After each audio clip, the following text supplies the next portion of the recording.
സമാനതകളില്ലാത്ത ഒരുപാട് സങ്കടങ്ങളൊക്കെ വന്നുപോയി ഈ മഴക്കാലത്തിൻ്റെ ദിവസങ്ങളിൽ. നമുക്ക് എല്ലാം ഒരു നനുത്ത വേദനയുടെ ഓർമ്മകളായി ബാക്കി കിടക്കെ. എന്നാലും വീണ്ടും വെയിലുദിച്ചു തുടങ്ങി. എല്ലാവരും അവനവൻ്റെ തിരക്കുകളിലേക്ക് വീണ്ടും കടന്നു തുടങ്ങി.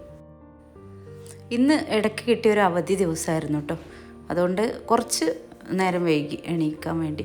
അപ്പോൾ ഞാൻ ആദ്യം വന്നിട്ട് കുട്ടികൾക്ക് ബ്രെഡ് കൊണ്ട് സാൻഡ്വിച്ച് ഉണ്ടാക്കുകയാണ്. അപ്പോൾ മുട്ട പൊട്ടിച്ച് ഒഴിച്ചിട്ട് അതിലേക്ക് നമ്മൾ ക്യാരറ്റ് ചോപ്പ് ചെയ്തത് ചേർത്ത് കൊടുക്കുകയാണ്. അതിലേക്ക് ഉപ്പും കുരുമുളകും കുറച്ച് ചില്ലി ഫ്ലേക്സും ഇട്ടിട്ട് നന്നായി ഇളക്കി അത് പൊരിച്ചെടുക്കുകയാണ് ഞാൻ ചെയ്യുന്നത് കേട്ടോ.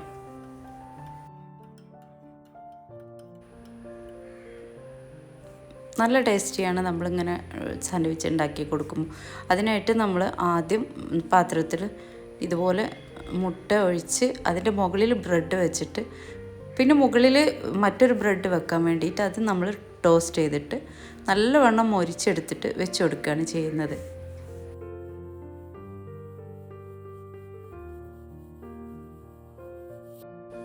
പിന്നെ ടൊമാറ്റോ പേസ്റ്റ് ഒഴിച്ച് കഴിഞ്ഞാൽ പിന്നെ കുട്ടികൾക്ക് ഭയങ്കര ഇഷ്ടമായി.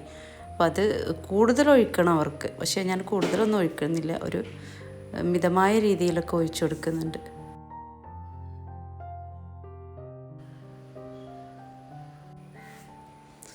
ചിലപ്പോൾ സൈന് ഈ ഒരു ലെയർ മാത്രം കഴിക്കുക. എന്നാലും ഞാൻ അതിൻ്റെ മുകളിൽ ഒന്നുകൂടെ വെച്ച് കൊടുക്കുന്നുണ്ട്, കുറച്ചും കൂടെ ഒന്ന് വയറ് നിറയട്ടെ എന്ന് വിചാരിച്ചിട്ട്.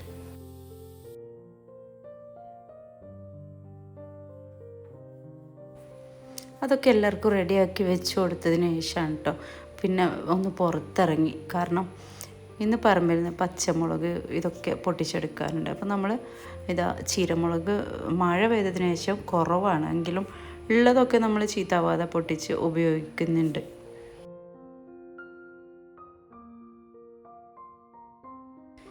ഇനിയിപ്പോൾ ഇങ്ങനെ തെരപ്പാര കറങ്ങുന്നത് എന്താണെന്നല്ലേ, ഇവിടെ ഞാൻ കുറച്ച് മല്ലിച്ചപ്പൊക്കെ നട്ടിട്ടുണ്ട്. അപ്പോൾ അതെടുക്കണം. പിന്നെ മോന് ചുമയുണ്ട്. അപ്പോൾ രാവിലെ തന്നെ കുറച്ച് തുളസി ചായ ഉണ്ടാക്കി കൊടുക്കാമെന്ന് വിചാരിച്ചിട്ടുണ്ടായിരുന്നു. അപ്പോൾ ഞാൻ തുളസി ഇതുപോലെ നുള്ളി ചുമക്ക് 2-3 നേരം ഇത് നമ്മൾ തുളസി ചായ ഉണ്ടാക്കി കൊടുത്താൽ തന്നെ ഏകദേശമൊക്കെ ചെറിയ ചുമയൊക്കെ ആണെങ്കിൽ മാറ്റിയെടുക്കാൻ പറ്റും. അപ്പോൾ അതൊക്കെ എടുത്തു. പിന്നെ ഇവിടെയും ഉണ്ട് ഒരു മുളകിൻ്റെ മരം. ഈ ഒരു മുളക് മരം വെയിൽ വന്നപ്പോഴേക്കും നല്ല ഇതുപോലെ തളർന്നിട്ടുണ്ട്. എന്നാലും ഉള്ളതൊക്കെ ഞാൻ പൊട്ടിച്ചെടുത്തു. പിന്നെ മല്ലിച്ചപ്പ് ഞാൻ ചട്ടിയിൽ നട്ടതാണ്. അപ്പോൾ അതിൽ നിന്ന് താൽക്കാലികം ഒരു 4-5 ലീഫ് ഇന്നത്തെ ബിരിയാണിക്ക് നമുക്ക് നുള്ളിയെടുക്കാമെന്ന് വിചാരിച്ചു.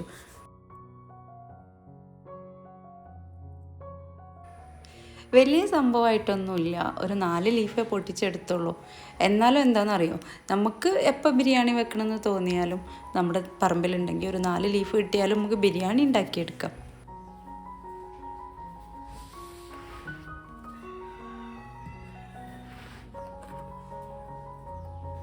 ഇനി ഉള്ളി അരിയൽ, വെളുത്തുള്ളി തൊലിക്കുക, ചതക്കുക, ഇതൊക്കെയാണ് കേട്ടോ പരിപാടി. ഇന്ന് വിശദമായിട്ട് ചെയ്യാനുള്ള സമയമുള്ളത് കൊണ്ട് ഞാനിതാ പുറത്ത് ടേബിളിൽ വെച്ചിട്ടാണ് ഫുൾ വെജിറ്റബിളൊക്കെ ക്ലീൻ ആക്കുന്നത്.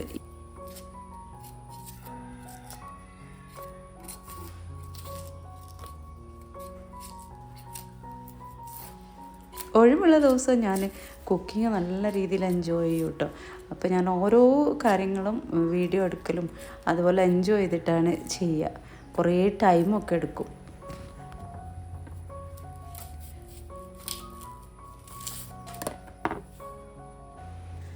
നമ്മുടെ വീട്ടിൽ ചെയ്യുന്ന ഓരോ കാര്യങ്ങളും നമ്മൾ അറിഞ്ഞും ആസ്വദിച്ചും ചെയ്തുകൊണ്ടിരിക്കുകയാണെങ്കിലുണ്ടല്ലോ, വീടും ചുറ്റുപാടും തന്നെ കണ്ടാൽ നമ്മളെ മനസ്സിന് ഹാപ്പി കിട്ടും. ഓരോ കാര്യങ്ങളും ഞാൻ ആ ഒരു ഹാപ്പി ശരിക്കും അനുഭവിച്ചറിയാറുണ്ട്. അപ്പം നമ്മൾ ബിരിയാണിക്കുള്ള ഉള്ളി അരിയലും തൊലിക്കലും കാര്യങ്ങളൊക്കെ കഴിഞ്ഞു കേട്ടോ. പുറത്ത് നല്ല കാറ്റടിക്കുന്നുണ്ട്, നല്ല ഭംഗിയുള്ള അന്തരീക്ഷമാണ്, നല്ല സൂര്യപ്രകാശമാണ് ഉദിച്ചു വന്നിട്ടുള്ളത്. അപ്പോൾ നമ്മളിതാ കുട്ടു ഇബ്രുമൊക്കെ പുറത്ത് കിടന്നിട്ടുണ്ട് ഇന്ന്. കാരണം അവർ നല്ല അന്തരീക്ഷമാകുമ്പോൾ നമ്മൾ അവരെ കളിപ്പിക്കാൻ വേണ്ടി വിടും. അപ്പോൾ അവർ ആ പുല്ലിലും കാട്ടിലൊക്കെ ഒന്ന് പോയി അവരെ ഒന്ന് എൻജോയ് ചെയ്തിട്ടാണ് തിരിച്ചു വരിക. കുട്ടും ഇബ്രുവും ഒക്കെ എവിടെയെന്ന് ചോദിക്കുന്നവരുണ്ട് കേട്ടോ. അപ്പോൾ കുട്ടും ഇബ്രുവും ഒക്കെ ഇവിടെ ഉണ്ട്. പിന്നെ കുട്ടുവിൻ്റെ രോമൊക്കെ നമ്മൾ കട്ട് ചെയ്ത് കളഞ്ഞിട്ടുണ്ട്. കുറച്ച് ആൾ തൊപ്പയൊക്കെ കുറഞ്ഞിട്ടുണ്ട്. ഇനി അതൊക്കെ കഴിഞ്ഞിട്ട് നമ്മൾ ചായ കുടിക്കാൻ വേണ്ടി പോവാണ്.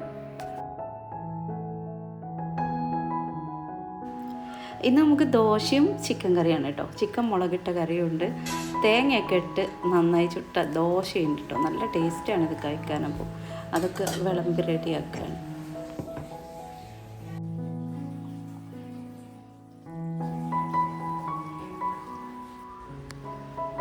കുറഞ്ഞ സമയം കൊണ്ട് തന്നെ ചായയുടെ കഴിഞ്ഞു. നമ്മൾ പിന്നെ ക്ലീനിങ് ഒക്കെ കഴിഞ്ഞിട്ടുണ്ട്. ഇനി കിച്ചണിലേക്ക് ബിരിയാണി വെക്കാൻ പോകുന്നതിന് മുമ്പ് നമ്മളെ ചെടികളെടുത്തും നമ്മൾ ക്ലീൻ ചെയ്തതിൻ്റെ ഭംഗിയൊക്കെ ഒന്ന് ആസ്വദിക്കുകയാണ് കേട്ടോ.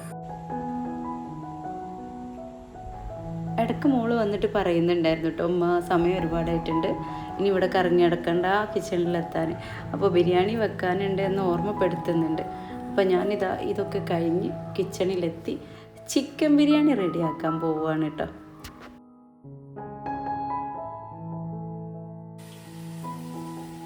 ഇവിടെ ആഴ്ചയിൽ 2 ദിവസം ബിരിയാണി ഇല്ലെങ്കിൽ നമ്മുടെ പൊന്നു എന്നും കച്ചറയാണ് കേട്ടോ.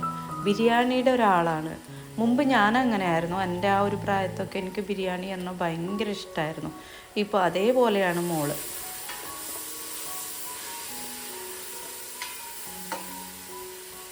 ആഴ്ചയിൽ 2 ദിവസം ഫ്രീ ടൈം ഉള്ള ദിവസമാണ് ബിരിയാണി വെക്കാൻ തിരഞ്ഞെടുക്കുക. ബിരിയാണി വെക്കാൻ ആരും സഹായിക്കുന്നത് എനിക്കിഷ്ടമല്ല കേട്ടോ. ഞാൻ തന്നെ ഓരോ കാര്യങ്ങൾ ചെയ്ത് ബിരിയാണി വെക്കണം. എൻ്റേതായൊരു രീതിയിലുള്ള ബിരിയാണിയാണ് ഇവർക്കെല്ലാവർക്കും ഇഷ്ടം. എന്നാൽ എനിക്ക് സത്യം പറഞ്ഞാൽ ഞാൻ വെച്ച ബിരിയാണി ഇഷ്ടമല്ല കേട്ടോ. എനിക്ക് പുറത്തുനിന്ന് കഴിക്കുന്ന ബിരിയാണി ഏറ്റവും കൂടുതൽ ഇഷ്ടം. ബിരിയാണിയുടെ ടേസ്റ്റ് അന്വേഷിച്ച് നടന്നൊരു കാലം ഉണ്ടായിരുന്നു.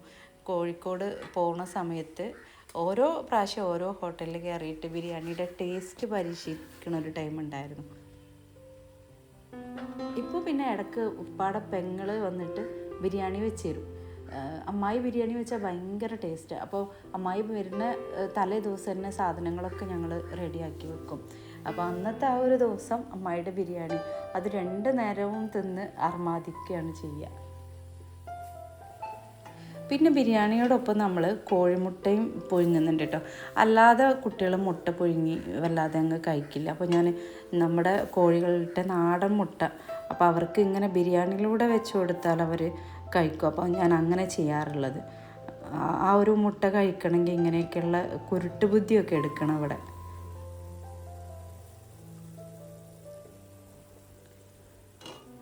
അങ്ങനെ ചെറിയ തീയിൽ കിടന്ന് നമ്മുടെ ബിരിയാണിയുടെ മസാലയൊക്കെ ഏകദേശം റെഡി ആയിട്ടുണ്ട്. പിന്നെ 1-2 പേര് ചോദിച്ചിട്ടുണ്ടായിരുന്നു കേട്ടോ, ബിരിയാണി വെക്കുന്ന ഈ ഒരു പാത്രം, അതുപോലെ വേറെ 2 പാത്രങ്ങൾ ഇതിൻ്റെ കൂടെ ഉണ്ട്. മുമ്പും വീഡിയോയിൽ കണ്ടിട്ട് ഓരോരുത്തർ ചോദിച്ചിട്ടുണ്ട്. ഈ പാത്രം നമ്മുടെ കോഴിക്കോട് ഹൈലൈറ്റ് മാളിലൊക്കെ ഉണ്ട്. പക്ഷെ ഞാനിത് സൗദിയിൽ നിന്ന് പർച്ചേസ് ചെയ്തതാണ് കേട്ടോ. സൗദിയിലെ ലുലു ഹൈപ്പർ മാർക്കറ്റിൽ നിന്ന് പർച്ചേസ് ചെയ്തതാണ്. വീട്ടിൽ ക്ലീനിങ്ങും മറ്റുള്ള തിരക്കുകളും ഒക്കെ കഴിഞ്ഞ് സ്വസ്ഥമായ അന്തരീക്ഷത്തിൽ കുക്ക് ചെയ്യുമ്പോൾ എനിക്കത് ഭയങ്കര ഇഷ്ടമുള്ള കാര്യമാണ്. ഞാൻ മുമ്പത്തെ വീഡിയോയിലും അത് പറഞ്ഞിട്ടുണ്ട്. അപ്പോൾ ബിരിയാണിയൊക്കെ വെക്കുകയാണെങ്കിൽ നമ്മൾ ആ ഒരു ലെവലിൽ ബിരിയാണി വെക്കണം. അല്ലെങ്കിൽ അതിൻ്റെ തിരക്കിലൂടെ കുട്ടികൾ വേറെ എന്തെങ്കിലുമൊക്കെ ചോദിക്കുമ്പോൾ എനിക്ക് ഭയങ്കര ബുദ്ധിമുട്ടാണ്. അപ്പോൾ ഞാൻ ഓരോ സാധനങ്ങളും അറിഞ്ഞ് എൻജോയ് ചെയ്തിട്ട് കുക്ക് ചെയ്യുമ്പോൾ ആ ബിരിയാണിക്കും നല്ല ടേസ്റ്റാണെന്ന് പറയാറുണ്ട്. ബിരിയാണിക്കുള്ള ഓരോ മസാലകളും ഞാനിതുപോലെ ചെറിയ ചെറിയ ബോട്ടിലുകൾ പൊടിച്ച് വെച്ചിരിക്കുക കേട്ടോ. ഏലക്ക, പട്ട, ഗ്രാമ്പൂ, ജാതിക്ക, ഇങ്ങനെയുള്ള ഓരോ സാധനങ്ങളും പൊടിച്ച് വെച്ചിരിക്കുകയാണ്. അപ്പോൾ എനിക്ക് ബിരിയാണി മസാല ഉണ്ടാക്കുന്ന ഒരു പരിപാടി ഉണ്ടായിരുന്നു കേട്ടോ. ബിരിയാണി മസാല ഉണ്ടാക്കിയിട്ട് നമ്മളറിയുന്ന ആളുകൾക്കൊക്കെ കൊടുത്തിരുന്നു. അപ്പോൾ മീൻ മസാല, ബിരിയാണി മസാല ഒക്കെ ഉണ്ടാക്കിയിട്ടുണ്ടായിരുന്നു ഞാൻ. അപ്പോൾ എല്ലാവരും ഉണ്ടാക്കിയാൽ വീണ്ടും വീണ്ടും ചോദിക്കാറുണ്ട്. ഒരു 1/2 കിലോനൊക്കെ വെച്ചിട്ട് ഓരോരുത്തർ വാങ്ങിയിട്ടുണ്ട്. ഇൻഷാ അല്ലാ ഭാവിയിലൊക്കെ നമ്മൾ അതിൻ്റെയൊക്കെ പ്രോഡക്റ്റ് പുറത്തിറക്കാനും ഉള്ള തീരുമാനങ്ങളും ചിന്തകളും ഒക്കെ വരുന്നുണ്ട്. ഇൻഷാ അല്ലാ നമുക്ക് നോക്കാം. ഇപ്പോൾ ഞാൻ അതിലേക്ക് മുതിരാത്തത്, ഇപ്പോൾ നമുക്ക് നമ്മുടെ ആവശ്യത്തിലേറെ നമ്മുടെ ഈ ഒരു ബിസിനസ്സും കാര്യങ്ങളും തന്നെ മുന്നോട്ട് പോകുന്നുണ്ട്. പിന്നെ എല്ലാം കൂടെ കൈയിട്ട് വരണ്ട് അതൊരു എനിക്കത്ര ഇഷ്ടമല്ല. സ്വസ്ഥമായിട്ട് ഹാപ്പി ആയിട്ട് ജോലി ചെയ്യുക, അതിൽ നിന്ന് നമുക്ക് നല്ല രീതിയിലുള്ള ഏണിങ്സ് നല്ല സന്തോഷത്തോടെ ചിലവഴിക്കാൻ പറ്റുക, അങ്ങനെയൊക്കെയാണ് ചിന്തിക്കുന്നത്. ഇപ്പം മനസ്സിൽ കുറച്ച് കോഴികളെ വളർത്തണമെന്നുണ്ട്. കോഴികൾ ആദ്യം എൻ്റെ കയ്യിൽ കൂടുതലുണ്ടായിരുന്നു. പിന്നെ ഞാൻ ഗൾഫിൽ പോയ സമയത്ത്, വിസിറ്റിന് പോയ ആ ഒരു സമയത്ത് അത് കുറേയൊക്കെ എല്ലാവർക്കും ഫ്രണ്ട്സിനും അവർക്കൊക്കെ കൊടുത്തിട്ട് ഞാൻ ഒഴിവാക്കി. വന്നിട്ട് നോക്കാമല്ലോ എന്ന് വിചാരിച്ച്. അപ്പോൾ വന്ന സമയത്ത് കൂടൊക്കെ പെരിച്ചാഴി കയറി ആകെ വൃത്തികേടാക്കിയിട്ടുണ്ടായിരുന്നു. ഇപ്പം മൊത്തത്തിൽ പൊളിച്ച് മാറ്റി നമ്മളൊരു വീട് പോലെ തന്നെ അവരുടെ കൂട് ഭയങ്കരമായിട്ട് സെറ്റാക്കിയിട്ടിട്ടുണ്ട്. ഇനി ഇൻഷാ അല്ലാഹ് അതിലേക്ക് കുറച്ച് നല്ല കോഴികളെ വാങ്ങണം. അപ്പോൾ എൻ്റെ ഫ്രണ്ട് എനിക്ക് അട വെക്കാൻ വേണ്ടിയിട്ട് മുട്ടയൊക്കെ കൊണ്ടുവന്ന് തന്നിട്ടുണ്ട്. പക്ഷേ കോഴി അട ഇരിക്കാണ്ട് നമ്മൾ മുട്ട വെക്കാൻ പറ്റില്ലല്ലോ. അപ്പോൾ ഞാൻ അതും കാത്തുകൊണ്ടിരിക്കുകയാണ്. ഞാൻ അട വെക്കാൻ വേണ്ടി ധൃതി കാട്ടണതുകൊണ്ടാവാം ഈ പ്രാവശ്യം കോഴി അടക്ക് ഒരു മീண்டும் കാണിക്കണില്ല. അപ്പോൾ എന്തായാലും കുറച്ച് കോഴിക്കുഞ്ഞുങ്ങളെ വാങ്ങി വളർത്തണം എന്നൊക്കെ ഉദ്ദേശിക്കുന്നുണ്ട്. നമുക്കൊരു 10-15 കോഴികളുണ്ടെങ്കിൽ ഒരു വീട്ടമ്മക്ക് ആവശ്യമുള്ള മുട്ട അവനവൻ്റെ സ്വന്തം വീട്ടിൽ നിന്ന് തന്നെ എടുത്ത് ഉപയോഗിക്കാൻ പറ്റും. നമ്മൾ അറിയാതെ പോകുന്ന കാര്യങ്ങളാണ് അതൊക്കെ. കോഴീനെ വളർത്താം നമുക്ക്, അതുപോലെ പച്ചക്കറികൾ ഉണ്ടാക്കാം. ഇതൊക്കെ നമ്മളെ മനസ്സിനും ഭയങ്കര ഹാപ്പി കിട്ടുന്നൊരു കാര്യമാണ് അല്ലേ. ഇപ്പം ഞാൻ മല്ലിച്ചപ്പ്, പുതിന, അതുപോലെ മുളക് ഇതൊക്കെ നമ്മളെ വീട്ടിൽ നിന്ന് തന്നെയാണ് പറിച്ചെടുക്കുക. അതുപോലെ തന്നെ നമുക്ക് ചിലവ് കുറക്കാൻ പറ്റിയ ഒരു കാര്യമാണ് ഇഞ്ചി. നമുക്കൊരു 4-5 പോട്ടിൽ ഇഞ്ചി നട്ടാൽ നമുക്കൊരു സൈഡിൽ നിന്ന് ഇങ്ങനെ മാന്തി എടുക്കാം. ഓരോ സമയത്ത് ആവശ്യത്തിന് കട്ടി കുറഞ്ഞ പോട്ടി മിക്സിൽ നട്ടു കൊടുത്താൽ മതി. അപ്പോൾ ഇഞ്ചി എങ്ങനെ മുളപ്പിക്കുക എന്ന് ചോദിച്ചിട്ടുണ്ടായിരുന്നു ഓരോരുത്തർ. നമ്മളൊരു ഇഞ്ചിൻ്റെ കഷ്ണം കൊണ്ടുപോയിട്ട് മണ്ണിൽ താഴ്ത്തി ഇടാതെ മണ്ണുള്ള സൈഡ് ഭാഗത്ത് വെച്ച് കൊടുത്താൽ മതി. അപ്പോൾ നമുക്ക് ആ ഇഞ്ചി മുള പൊട്ടുന്ന സമയത്ത് അത് കഷ്ണിച്ചിട്ട് ആ മുളയുള്ള ഭാഗം കഷ്ണമായിട്ട് മുറിച്ചിട്ട് ഓരോ ചട്ടിയിൽ നട്ടു കൊടുക്കാം. ഒരു 4-5 ചട്ടി നമ്മൾ അടുക്കള ഭാഗത്ത് ചെടി വെക്കും പോലെ ഭംഗിയാക്കിയിട്ട് വെക്കും ചെയ്യാം. നമുക്ക് ഇഞ്ചി വാങ്ങാതെ രക്ഷപ്പെടും ചെയ്യാം. അതുപോലെ പെട്ടെന്ന് ഉണ്ടാക്കാൻ പറ്റിയൊരു ഇതാണ് ചീര. നമ്മൾ ചട്ടിയിൽ ഉണ്ടാക്കിയെടുക്കാം, ചുവന്ന ചീരയൊക്കെ. പിന്നെ വഴുതനങ്ങ ഒക്കെ നമുക്ക് പെട്ടെന്ന് തന്നെ വളർത്തിയെടുക്കാം. നല്ല മരം പോലെ ആയിട്ട് ഒരുപാട് കാലം നിൽക്കും വഴുതന മരമൊക്കെ. അപ്പം അങ്ങനെയൊക്കെ നമുക്ക് വീട്ടമ്മമാർക്ക് ഓരോരോ കാര്യങ്ങൾ ഉണ്ടാക്കിയെടുക്കാം കേട്ടോ. ഇതൊക്കെ ഞാൻ പറയുന്നത് നിങ്ങൾക്ക് കേൾക്കുമ്പോൾ ഒരു സന്തോഷം, അത് ചെയ്യാനുള്ളൊരു ത്രില്ലുണ്ടാവുമെന്ന് വിചാരിച്ചിട്ടാണ് കേട്ടോ. അപ്പോൾ ബിരിയാണി വെക്കുന്ന ഈ ഒരു സമയത്ത് നമുക്ക് ഇങ്ങനെ കഥകളൊക്കെ പറഞ്ഞിട്ട് പോകാമല്ലോ. അപ്പോൾ എൻ്റെ ചിക്കൻ ബിരിയാണിയിൽ ചിക്കനൊക്കെ ഇപ്പോൾ ഇട്ടിട്ടുണ്ട് ഞാൻ. പിന്നെ ആ ഒരു സമയത്ത് പിന്നെ മല്ലിച്ചപ്പ് പുതിനയ്ക്ക അരിയാൻ വേണ്ടിയിട്ട് പോയി. അങ്ങനെ ഞാനിതാ മല്ലിച്ചപ്പ് പുതിനയൊക്കെ കുറച്ചേ ഉള്ളൂ, എൻ്റെ വീട്ടിലുണ്ടായതല്ലേ, അപ്പോൾ ഇത്തിരി ആയാലും നല്ല ടേസ്റ്റാണല്ലോ. അപ്പോൾ അതൊക്കെ ഇട്ട് ഞാൻ മസാല റെഡിയാക്കിയിട്ടുണ്ട്. ബിരിയാണി വെക്കുന്നതിനിടയിൽ വീഡിയോ എടുക്കുന്നുണ്ട്. അപ്പം നമ്മളെ ട്രൈപോഡ് വളരെ പഴകിയ ഒരു ട്രൈപോഡാണ് കേട്ടോ. അത് മറിഞ്ഞ് വീഴുന്നുണ്ട്. ഇനി ബിഹൈൻഡ് സീന് കാണിച്ചിട്ടുണ്ടെങ്കിൽ നിങ്ങൾ ചിരിച്ച് മടുക്കും. അപ്പോൾ ഞാനത് കാണിക്കുന്നില്ല. അപ്പോൾ അത് ശരിയാക്കി വന്നപ്പോഴേക്കും ഏകദേശം ബിരിയാണി സെറ്റായിട്ടുണ്ട്. അപ്പോൾ പുളി കുറവുള്ളതിന് ഞാൻ മോരാണ് ചേർത്ത് കൊടുക്കുന്നത്. തൈര് വാങ്ങിക്കൊണ്ടുവന്നിട്ടില്ല. ഇനി തൈര് മോന് സൗകര്യമുള്ളപ്പോൾ വാങ്ങിക്കൊണ്ടുവരുള്ളൂ. അപ്പോൾ ഞാനത് മോര് ഉപയോഗിച്ച് നോക്കി എങ്ങനെ ഉണ്ടാവും മോര് ഉപയോഗിച്ചാൽ എന്ന് അറിയാലോ. ടേസ്റ്റ് നോക്കുന്ന സമയത്ത് പുളിയൊക്കെ ഉണ്ട് കേട്ടോ. അങ്ങനെ ഞാനിതാ മസാല നന്നായി ഒന്ന് ഇറച്ചിയൊക്കെ വേവാൻ വേണ്ടിയിട്ട് അടച്ച് വെച്ച് കുറച്ച് വേറെ പണികൾക്കൊക്കെ പോവുകയാണ്.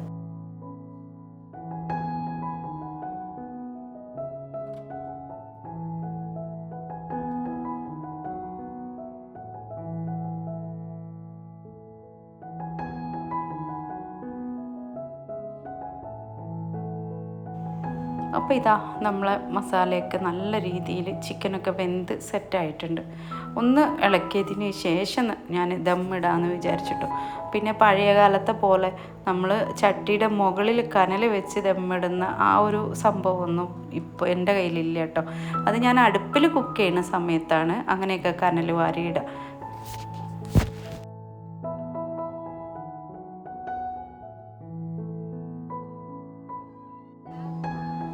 അപ്പോൾ നമ്മുടെ ബിരിയാണി ദമ്മിടാൻ പോവാണ് കേട്ടോ. ചോറൊക്കെ നന്നായി ഊറ്റി നല്ല ഉലർന്നിട്ടുണ്ട് ഒറ്റൊക്കെ. അപ്പോൾ ഞാനിതാ കോരി അതിലേക്ക് ദമ്മിടാൻ പോവാണ്.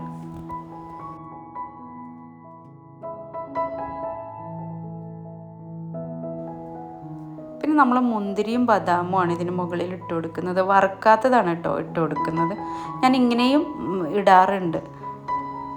പിന്നെയുള്ളത് മിൽമയുടെ നെയ്യും കൂടെ കുറച്ച് മുകളിലിട്ട് കൊടുക്കുകയാണ്. അപ്പോൾ കുറഞ്ഞ എമൗണ്ട് നെയ്യ് ബാക്കിയുള്ളൂ. ആ ഒരു നെയ്യ് ഫുള്ളായിട്ട് നമ്മൾ അതിലേക്ക് ഇട്ട് കൊടുക്കുകയാണ്.